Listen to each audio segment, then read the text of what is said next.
Guys, MurphoFan45 here, and I'm doing a collab with SJSFilms, and this is it. We're both reviewing the same film, Street of Shame. If you aren't subscribed to SJSFilms, you definitely should be. He's one of the best movie YouTubers on this platform. He introduced me to so many movies. Great friend, check him out. Love his channel. His link will be in the description. Check out his review. Great guy. Check him out. Love his videos. But yeah, on to the review. So we'll both be reviewing 1956's A Street of Shame, which is directed by Kenji Mizoguchi, which I probably just horribly mispronounced. But he made another film called Ugetsu that's pretty famous, I need to check out, and he made a couple other films that interest me. But yeah, Street of Shame. I'll just give you the plot before we get into anything. So it's basically about the day-to-day lives of these brothel workers. And wow, this film is pretty depressing. But it also brings up great moral questions. But yeah, the acting is great. Before we get into all the moral questioning stuff, the acting is actually really good. Like, you can tell by the characters' faces, like, how they're feeling, what's going on. If, like, there's one specific scene where involving money that's a great way to show how a character actually feels. And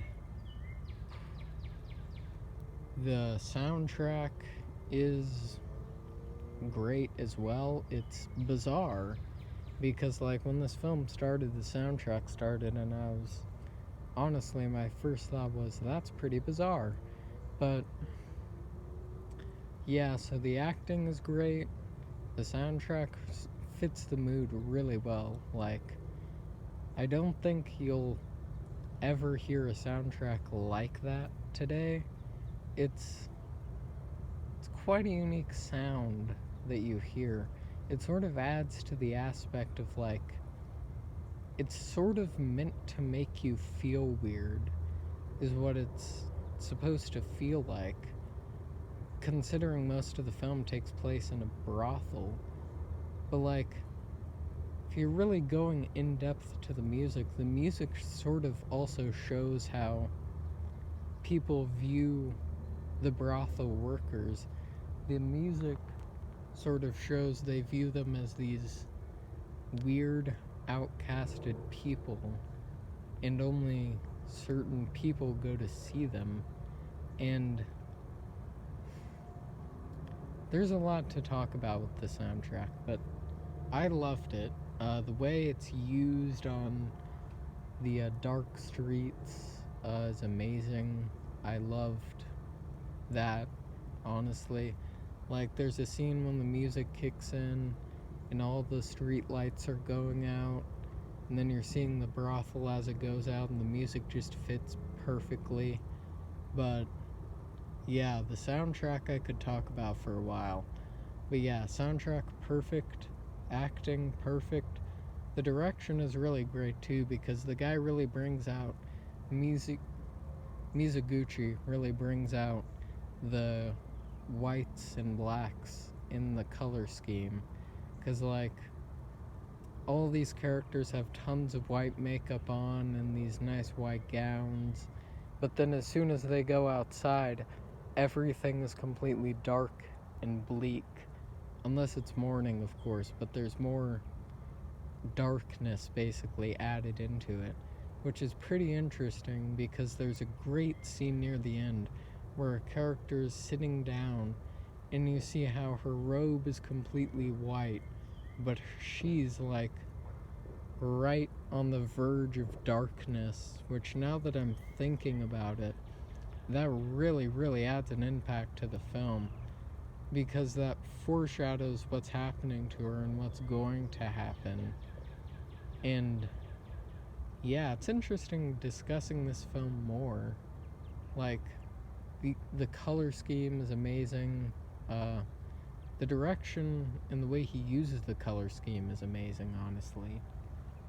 Uh, the the acting is of course great, as I said. The girl who plays Yasumi is amazing. She fits the role perfectly, and what happens with her near the end is pretty.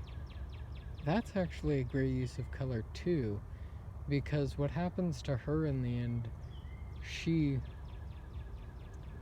I won't spoil it, but like, a sudden amount of darkness increases after an event happens. Like, I know that's vague because I don't want to spoil it, but like, whenever these characters are on the verge of darkness, you can see it because you're seeing all these lives.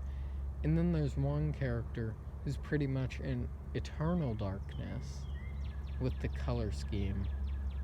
And that that's just a great use of color scheme. Like, I think I've talked like 2 minutes about the color scheme alone right now, but like, it's just a genius use of color, and how the brothel's always shiny white, but you feel so dirty whenever you enter it because of the way the characters are speaking and acting. And if it weren't for the actors, this wouldn't have near the same effect it had. But also, the girl who plays Yamiko, probably, is amazing. She has to portray and show a lot in her specific character because she sort of represents aging and dealing with certain issues. Yeah, but the girl who plays Yamiko is amazing. The girl who plays Yasumi is amazing. The girl who plays Miki is. She's comedy relief up to a point. Well, no, she isn't even comedy relief, just some of the stuff she says is funny. But like, oh, I completely forgot about this. But the final shot of the movie has a great use of color, where there are sort of all these characters in white trying to get all these people in dark clothes into their building, basically, and there's a new girl there, and she's just hiding back in the light because she can't accept the darkness that she's gonna have to endure. This film had way more layers than I gave it credit for now that I'm talking about it. But yeah, the girl who plays Miki is great. She has a great story arc. I loved where her story arc went. That Miki's story arc may be my favorite. She's got a great twist with her character near the end. She definitely has one of the most emotional bits out of the entire thing, honestly. But I love every aspect of this film. And then all the characters sort of have this tied up ending that's just perfect. And then the girl who plays, I completely forgot her name, but the one with the baby, basically, is what I'll say. But she, oh my gosh, that's some of the best just story writing you'll see, because you feel so bad for her because she has to work in this brothel. And yeah, that's another great thing with lighting. Like, so her husband has an illness, and if you noticed, he never wears anything light. He's always completely covered in darkness. Even in the light restaurant they go to, he's covered in darkness. Now that is a great use of color right there. And it's supposed to symbolize how he's ill, he can't deal with what they're going through right now. And wow, the way the soundtrack kicks in, especially near a certain scene, is amazing because you don't want a certain character to do something, but it looks like they're going to do it, and this film is a perfect film for me. It's in my favorite films somewhere, maybe top 40 or 50, but like, this movie was right up my alley. From the direction to the acting to let's see, the story, the writing. I forgot to mention the writing. The writing is the best part of this entire thing. So there's a bit where, well, no, it's not a bit. It goes throughout the entire plot. So basically, the government is thinking of doing this anti-prostitution bill, but the issue with that, well, no. So basically, the question this movie really makes you ask is it okay for these prostitutes to be doing what they do? They have to feed, because they have to feed their kids, they have to feed themselves.